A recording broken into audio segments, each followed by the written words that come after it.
ಒಂದು 4 ಎಕರೆ 20 ಗುಂಟೆ ಇತ್ತು ಸರ್. ಲಾಸ್ಟ್ ಟೈಮ್ ನಾವು ಹೋರಾಟ ಮಾಡಿದ್ವಿ ಅವಾಗ. ಇವಾಗ ಬಂಕಲ್ 144 ಎಷ್ಟು ಜಾಗ ಇದೆ? 4 ಎಕರೆ 20 ಗುಂಟೆ ಇವಾಗಲೂ ತೋರಿಸೋದು ಇದರಲ್ಲಿ 4 ಎಕರೆ 20 ಗುಂಟೆ ತೋರಿಸ್ತಿದೆ.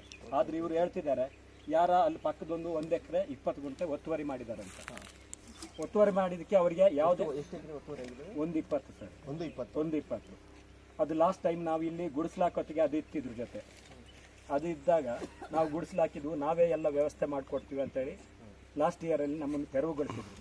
ನಾವು ತೆರವುಗೊಳಿಸಿದಾಗ ಮೇಲೆ ಅಲ್ಲೊಂದು ಕೆಳಗಡೆ ಒಂದು ಮನೆ ಆಗಿದೆ, ನೀವು ಬರೋತ್ತಿಗೆಲ್ಲ ಎಂಟ್ರಿ ಆಗೋಕ್ಕೆ ಅದು ಫೌಂಡೇಶನ್ ಅಂತದಲ್ಲಿತ್ತು. ನಾವು ಫಸ್ಟ್ ರಿಪೋರ್ಟ್ ಮಾಡಿದ್ವಿ, ಈ ನಮ್ಮನ್ನ ಹೆಂಗೆ ತೆರವು ಮಾಡಿಸ್ತೀರಾ ಅದೇ ರೀತಿ ಅದನ್ನ ತೆರವು ಮಾಡಿಸ್ಬೇಕು.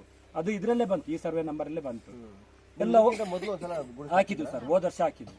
1 ವರ್ಷ ಟೈಮ್ ಕೊಟ್ಟು ಅದಕ್ಕಿಂತ ಆಚೆ ವರ್ಷ ಒಂದ್ಸರಿ ಕಾಡು ಕಡ್ದಿದ್ವು, ಆವಾಗಲೂ ನಮ್ಮನ್ನು ತೆರವು ಮಾಡಿಸಿದ್ರು. ಇದು 3ನೇ ಸರಿ ನಾವು ಇಲ್ಲಿ ಬರ್ತಿರೋದು. 24 24 25ರಲ್ಲಿ ಸತತವಾಗಿ 25ರಲ್ಲಿ ನಾವು ಗುಡಿಸಲು ನಿರ್ಮಾಣ ಮಾಡಿದ್ವಿ, ಆವಾಗ ತೆರವುಗೊಳಿಸಿದ್ರು. ಫೌಂಡೇಶನ್ ಮಾಡೋತ್ತಿಗೆ ಲಾಸ್ಟ್ ಇಯರ್ ನಮ್ಮನ್ನು ತೆರವು ಮಾಡಿಸೋತ್ತಿಗೆ ಅದನ್ನು ತೆರವು ಮಾಡಿಸಿ ಅಂದ್ರು. ಆ ಫೌಂಡೇಶನ್ ಆಯ್ತು ನಾವು ನಾಳೆನೇ ತೆರವು ಮಾಡಿಸ್ತೀವಿ ಅಂದ್ರು. ಅವ್ರದ್ದು ತೆರವು ಮಾಡ್ತೀವಿ, ನೀವು ತೆರವು ಮಾಡಿ ಅಂತ. ಅವಾಗ ಫೌಂಡೇಶನ್ ಮಾತ್ರ ಇತ್ತು ಸರ್. ಅದು ಮತ್ತೆ ನಮ್ಮನ್ನು ತೆರವು ಮಾಡಿಸಿ ಅದರಲ್ಲಿ ಫೌಂಡೇಶನ್ ಕಂಪ್ಲೀಟ್ ಆಯ್ತು, ಗೋಡೆ ಆಯ್ತು, ಗೋಡೆ ಆಗಿ ಗಿಲಾವ್ ಮಾಡಿದ್ರು. ಇವತ್ತು ಒಕ್ಕಲು ಹಾಕಿದ್ದಾರೆ ಅದಕ್ಕೆ.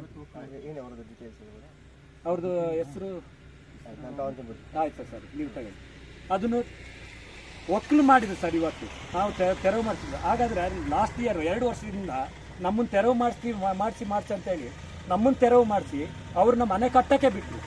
ಇವಾಗ ನೋಡಿ ಅದು ಒಂದು ಸೈಟ್ ಅಲ್ಲ, ಅದರಲ್ಲಿ 3 ಸೈಟ್ ಅಷ್ಟು JCB ತಂದು ಬಗೆದು ದೊಡ್ಡ ಸೈಟ್ ಮಾಡಿದ್ದಾರೆ. 100 x 60 ಮಾಡಿದ್ದಾರೆ. ನಿಮ್ಮ ಕಣ್ಣಿಗೆ ಕಾಣುತ್ತೆ ಸರ್. ಇಲ್ಲಿ ಪಾಪದವರಿಗೆ ಇಲ್ಲಿ ಒಂದು ಸಣ್ಣದು 30-40 ಟಾರ್ಪಲ್ ಕಟ್ಟಕ್ಕೆ ಇವರು ಅವಕಾಶ ಕೊಟ್ಟಿಲ್ಲ 2 ವರ್ಷದಿಂದ. ಅವರಿಗೆ ಮಾತ್ರ ಮನೆ ನಿರ್ಮಾಣ ಮಾಡೋಕ್ಕೆ ಅವಕಾಶ ಕೊಟ್ಟಿದ್ದಾರೆ. ಇದು ಯಾವ ರೀತಿ ನ್ಯಾಯ ಅಂತ ನೀವು ಕಾನೂನಾತ್ಮಕವಾಗಿ ನಮ್ಗೆ ತಿಳಿಸಿ ಸರ್. ನಾವು ಮಾಡಿ ತಪ್ಪ, ನಮ್ಮ ಬೇಡಿಕೆ ಸರಿಯಾ? 4 ಎಕರೆ 20 ಗುಂಟೆಯಲ್ಲಿ ಅವರಿಗೆ 1 ಎಕರೆ 20 ಗುಂಟೆ ಅವ್ರಿಗೆ ಸ್ಯಾಂಕ್ಷನ್ ಆಯ್ತು, ಆಗಿದೆ ಸರ್. ಇದೆ 3 ಎಕರೆಯಲ್ಲಿ ವಸತಿಗಾಗಿ. ಹೌದು, ಅದು ಅಲರ್ಟ್ ಆಗಿದೆ ಸರ್, ಅಲರ್ಟ್ ಆಗಿದೆ. ವಸತಿಗಾಗಿ ಅಂತಲೇ ಅಲರ್ಟ್ ಆಗಿದೆ ಪಂಚಾಯತ್. ಹೌದು ಸರ್, ಹೌದು ಉಂಟು ಸರ್. ಆಮೇಲೆ ಅಧಿಕಾರಿಗಳು ಏನು ಹೇಳ್ತಾರೆ ಅಂತ ಹೇಳಿದ್ರೆ 4 ಎಕರೆ 20 ಗುಂಟೆಯಲ್ಲಿ 1 ಎಕರೆ 20 ಗುಂಟೆ ಅಲ್ಲಿ ಹೋಗಿದೆ ಸರ್. ಇಷ್ಟು 10 ವರ್ಷ ಯಾಕೆ ಡಿಲೇ ಮಾಡಿದೆ ಅಂತ ಕೇಳಿದ್ರೆ ಅವ್ರು ಏನು ಹೇಳ್ತಾರೆ, ಇಲ್ಲ ಆ 1 ಎಕರೆ 20 ಗುಂಟೆ ಎಲ್ಲಾನು ಸೇರಿಸಿ ನಾವು ಸೈಟ್ ಮಾಡೋಣ ಅಂತ ಕಾದ್ವಿ ಅಂತ. ಇವ್ರು ಮತ್ತೆ ಏನು ಹೇಳ್ತಾರೆ ಅಂದ್ರೆ ನಮ್ಮ ಜಾಗಕ್ಕೆ ಪಕ್ಕ ಬೋರ್ಡ್ ಆಗಿಲ್ಲ ಅಂತ ಹೇಳ್ತಾರೆ. ಪಕ್ಕ ಬೋರ್ಡ್ ಆಗದಲ್ಲಿ ಇವ್ರು ಹೆಂಗೆ ಅಲ್ಲಿ ನಮ್ದು ಅಂತ ಹೇಳಿ ಕೇಸ್ ಹಾಕೊಂಡ್ರು ಇವ್ರೇನು ಹೇಳ್ತಾರೆ, ಈಗ ಅವ್ರು ಬೇರೆಯವ್ರ ಜಾಗ 1 ಎಕರೆ 20 ಗುಂಟೆ ಅದನ್ನ ಏನು ಹೇಳ್ತಾರೆ, ನಾವು ಕೇಳಿದಾಗ ಏನು ಹೇಳ್ತಾರೆ, ಇಲ್ಲ 3 ಎಕರೆ ಇರೋದು 1 ಎಕರೆ 20 ಗುಂಟೆ ಅವ್ರದ್ದು ಅಂತ ಹೇಳ್ತಾರೆ. ಪಾಣಿಲಿ ಒಂದು 4 ಎಕರೆ 20 ಗುಂಟೆ ಇದೆ. ಮತ್ತೆ ಆ ಸೈಟ್ ಕಟ್ಟಿದ್ನ ಫಸ್ಟ್ ಏನು ಅಂದಿದ್ದಾರೆ, ಫಸ್ಟ್ ಕೊಟ್ಟಾಗ ಆಯ್ತು ನಾವು ಅದನ್ನ ತೆರವು ಮಾಡ್ತೀವಿ ಅಂತ ಹೇಳಿದ್ರು ದೂರು ಕೊಟ್ಟಾಗ. ಅದು ಬೇರೆ ಮನೆ ಕಟ್ಟಿದ್ದು 3 ಎಕರೆಲ್ಲಿ ಬಂತು, ಆ ರೀತಿ ಮಾಡ್ತಿದ್ದಾರೆ. ಈಗ ಅದು ಸರ್ವೆ ನಂಬರ್ ಬೇರೆ ಅಂತ ಹೇಳ್ತಿದ್ದಾರೆ. ಆ ರೀತಿ ದಿನಕ್ಕೊಂದು ಸುಳ್ಳನ್ನ ಅಧಿಕಾರಿಗಳು ಹೇಳ್ತಾ ಇದ್ದಾರೆ.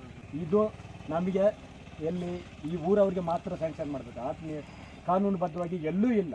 ಒಂದು ಗ್ರಾಮ ಪಂಚಾಯತ್ ವ್ಯಾಪ್ತಿಯಲ್ಲಿ ಯಾರ್ಯಾರು ನಿರಾಶ್ರಿತರಿದ್ದಾರೆ ಅವರಿಗೆಲ್ಲ ಕೊಡ್ಬೇಕಂತ ಹೇಳ್ತಿದೆ. ಆದರೂ ಇದು ನಮಗೆ ಬೇಕಂತ ಪಟ್ಟು ಹಿಡಿದು ಇಲ್ಲೊಂದು ಕ್ರಿಯೇಟ್ ಆಯ್ತು. ಅವಾಗ ನಾನು ನಿಮಗೆ ಒಂದು ಫೋನ್ ಮಾಡಿದೆ ಸರ್, ಏನಾದರೂ ಇದಾಗ್ಬೋದು ಸಾಯಂಕಾಲ ಒಂಚೂರು ಯಾರನ್ನಾದ್ರೂ ಬೀಟ್ ಪೊಲೀಸ್ನ ಕಳಿಸಿ ಅಂತ. ನೀವು ಕಳಿಸಿದ್ರಿ ಸರ್, ನೀವು ಸಹಕಾರ ಮಾಡಿದ್ರೆ ನಾವು ಇವಾಗ ಯಾವುದೇ ಕಾರಣಕ್ಕೆ ಇಲ್ಲಿ ತೆರವು ಮಾಡಲ್ಲ ಸರ್. ಯಾಕಂದರೆ ನಾವು ತೆರವು ಮಾಡಬೇಕಾದ್ರೆ ನಮ್ಮದೊಂದು ಕಂಡೀಷನ್ ಇದೆ. ಆ ಮನೆ ಆ ಹಂತಕ್ಕಾಗಿದೆಯಲ್ಲ ಸರ್, ಅದನ್ನು ನೆಲಸಮಾನ ಡೆಮಾಲಿಷ್ ಮಾಡಬೇಕು. ಡೆಮಾಲಿಷ್ ಮಾಡಿ ನಾವು ಇಲ್ಲಿಂದ ವರ್ಕ್ ಸ್ಟಾರ್ಟ್ ಮಾಡಿದ ತಕ್ಷಣ ಒಂದು ಕಡೆಯಿಂದ ವೆಕೇಟ್ ಮಾಡ್ತೀವಿ ಸರ್. ಒಂದು ಕಡೆಯಿಂದ ಅವರು JCB ತಂದು ಇಲ್ಲಿ ವರ್ಕ್ ಸ್ಟಾರ್ಟ್ ಮಾಡಿದ ತಕ್ಷಣ ಒಂದು ಕಡೆಯಿಂದ ವೆಕೇಟ್ ಮಾಡ್ತೀವಿ. ಫಸ್ಟ್ ಅದನ್ನು ತೆಗಿಬೇಕು. ನಮ್ಮ ಬೇಡಿಕೆ ಅದೇ. ಯಾಕೆ ನಮಗೊಂದು ನ್ಯಾಯ ಅವ್ರಿಗೊಂದು ನ್ಯಾಯ ಅಲ್ಲ ಸರ್. ಅದು ಮತ್ತೆ ಯಾರ ಪಂಚಾಯತ್ ಲಾಸ್ಟ್ ಟೈಮಲ್ಲಿ ಪಂಚಾಯತಿಂದ ಎಲೆಕ್ಟ್ ಆದವ್ರದ್ದು ರಿಲೇಟಿವ್ ಅಂತ ನಮ್ಗೆ ಗೊತ್ತಾಗಬೇಕು.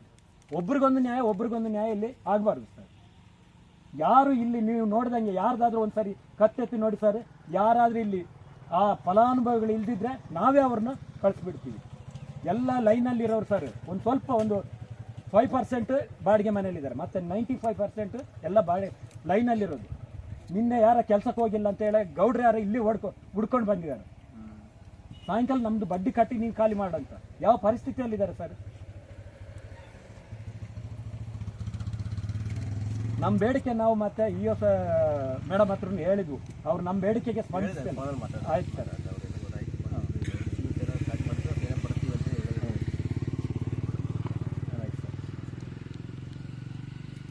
ನಾವು ಕಾನೂನು ಮೀರಿ ಯಾವುದೇ ಕ್ರಮ ಕೈಗೊಂಡಿಲ್ಲ ಸರ್. ಇದರಲ್ಲಿ ಯಾರ್ಯಾರು ಕೊಡ್ಬೇಕು ಸೈಟ್ ಅಂತ ಹಂಚಿಕೆ ಆಗಿಲ್ಲ ಇಲ್ಲ. ಇಲ್ಲ ಸರ್, ಇಲ್ಲ. ಬಟ್ ಇಷ್ಟು ಜಾಗ ವಸತಿಗಾಗಿ ಅಂತ ಇದು ಮಾಡಿ ಹೌದು, ಇದರಲ್ಲಿ ಗುಡಿಸಲು ಹಾಕಿದವರು ಎಲ್ಲರೂ ಫಲಾನುಭವಿಗಳಂತ ನಾವು ಹೇಳ್ತಿಲ್ಲ. ಅವರು ಇದು ಆಧಾರ್ ಕಾರ್ಡ್ ಫೀಡ್ ಮಾಡಿದ ತಕ್ಷಣ ಅಲ್ಲಿ ಗೊತ್ತಾಗುತ್ತೆ ಸರ್ ಯಾರು ನಿರಾಶ್ರಿತರಿದ್ದಾರೆ ಅವರು ಮತ್ತೆ ಫಿಲ್ಟರ್ ಮಾಡಲಿ ಸರ್, ನಾವು ಅದಕ್ಕೆ ಒಪ್ಕೊಳ್ತೀವಿ ನಾವು. ಹೌದು, ನಾವು ಮನೆಯಿಂದ ಅದನ್ನೇ ಹೇಳ್ತೀವಿ ಸರ್. ನಾವೇನು ಎಲ್ಲರೂ ಕೊಡಿ ಅಂತ ನಾವು ಹೇಳಲ್ಲ. ಯಾರು ಅರ್ಹರಿದ್ದಾರೆ ಅವ್ರು ಕೊಡಿ. ಯಾರ್ದಾದ್ರೂ ಜಾಗ ಇದ್ರೆ ಆಧಾರ್ ಕಾರ್ಡ್ ಫೀಡ್ ಮಾಡಿದ ತಕ್ಷಣ ಗೊತ್ತಾಗುತ್ತೆ ಸರ್ ಅವರಿಗೆ ಕಂಪ್ಯೂಟ್ರಲ್ಲಿ. ಈ ಟೋಟಲಿ ಅಧಿಕಾರಿಗಳು, ಗ್ರಾಮ ಪಂಚಾಯತ್ ಅಧಿಕಾರಿಗಳು ಇದನ್ನ ತಪ್ಪಿರೋದು. ಅವರು ಕರೆಕ್ಟಾದ ಒಂದು ಮಾಹಿತಿ ಕೊಟ್ಟರೆ ಅಥವಾ ದಾಖಲೆಗಳನ್ನು ಕೊಟ್ಟರೆ ಏನು ಸಮಸ್ಯೆ ಇಲ್ಲ. ಅದು ಬಿಟ್ಟು ಸುಳ್ಳು ಮಾತಾಡೋದು, ಅದು ನಮ್ದಲ್ಲ ಇದು ನಮ್ದಲ್ಲ ಅಂತೇಳಿ. ಮೊನ್ನೆವರೆಗೆ ಸ್ಕೆಚ್ ಕೊಡ್ತೀನಿ ಅಂತ ಲಾಸ್ಟ್ ಟೈಮ್ ನಾವು ಅಲ್ಲಿ ಪ್ರತಿಭಟನೆ ಮಾಡಿದ್ವಲ್ಲ ಸರ್, ನಿಮ್ಮ ಗಮನ ತಂದು ಎಲ್ಲಿ ಗ್ರಾಮ ಪಂಚಾಯತ್ ಮುಂದ್ಗಡೆ ಹಳೆ ಮುಡುಗೆರೆ ಅಲ್ಲ ಇಲ್ಲೇ ಮಾಡಿದ್ವಿ ಸರ್, ಗೋಣಿಬೀಡಲ್ಲಿ. ನೀವು ಇರಲಿಲ್ಲ. ಗೋಣಿಬೀಡಲ್ಲಿ ಮಾಡೋತ್ತಿಗೆ 2 ದಿವಸ ಟೈಮ್, ಇಷ್ಟು ಜನ ಇದ್ದಾರೆ ಸರ್, 2 ದಿವಸದೊಳಗೆ ನಿಮಗೆ ಸ್ಕೆಚ್ ಕೊಡ್ತೀವಿ ಅಂತ ಹೇಳಿದ್ರು. ಇವರೇ ಇದ್ದಾರೆ ಪಿ ಡಿ ಒ ಇವರೇ ಇದ್ರು ಸರ್. ನಮ್ಮ ಹತ್ರ ಡಾಕ್ಯುಮೆಂಟ್ಸ್ ಇದೆ, ಎಂಡೋಸ್ಮೆಂಟ್ ಇದೆ, ಫೋಟೋ ವಿತ್ ಫೋಟೋ ಇದೆ. ಆಮೇಲೆ ನಾವು ಇವಾಗ ತಾಲೂಕ್ ಪಂಚಾಯತ್ ಮುಂದ್ಗಡೆ ಮತ್ತೊಂದು ಧರಣಿ ಹಮ್ಮಿಕೊಂಡ್ವಿ. ಅಲ್ಲಿನ ಅದೇ ಭರವಸೆ ಕೊಟ್ಟರು.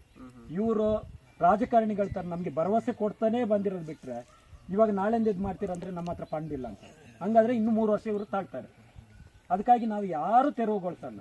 ನಾಳೆಯಿಂದ ಇಲ್ಲಿಂದಲೇ ಜನಗಳು ಕೆಲಸಕ್ಕೆ ಹೋಗಿ ಬರಲಿ ಸರ್. ಅರ್ಧ ಜನ ಇರ್ತಾರೆ, ಅರ್ಧ ಜನ ಕೆಲಸಕ್ಕೆ ಹೋಗಿ ಬರ್ತಾರೆ. ಯಾಕಂದರೆ ಅವರು ಈ ವಾರ ದುಡಿದು ಬರುವಾರ ಬದುಕವ್ರು ಸರ್. ಈ ಜನಗಳೆಲ್ಲ ಆ ರೀತಿ ಇರೋರು. ಈ ವಾರ ದುಡಿದ್ರೆ ಮಾತ್ರ ಬರುವಾರ ಅನ್ನ ತಿನ್ನೋದವರು. ಅಂಥ ಪರಿಸ್ಥಿತಿಯಲ್ಲಿ ನಾಳೆಯಿಂದ ಹೋಗ್ತಾರೆ. ಇಲ್ಲಿ ಯಾರಾದರೂ ಕಿಡಿಗೇಡಿಗಳು ಇಲ್ಲಿ ಉಪದ್ರ ಮಾಡಿದ್ರೆ ನೀವೊಂಚೂರು ಯಾರನ್ನಾದ್ರೂ ಒಂದು ದಿವಸ ಸ್ವಲ್ಪ ಕಳಿಸ್ಕೊಡಿ ಸರ್. ನಾವು ನೈಟ್ ರಾತ್ರಿ ಬಂದಿದ್ರೆ ರಾತ್ರಿ ಬಂದಿದ್ರು ಬೆಳಿಗ್ಗೆ ಬಂದಿದ್ರು. ಅದರಲ್ಲೇನು ತೊಂದರೆ ಇಲ್ಲ ಸರ್, ಬಂದಿದ್ರು. ನನ್ನ ಫೋನ್ ನಂಬರ್ ಇದೆ. ಆಯ್ತು ಸರ್, 3 ದಿನ ಇರಲಿಲ್ಲ. ಆಯ್ತು. ಕಾನೂನು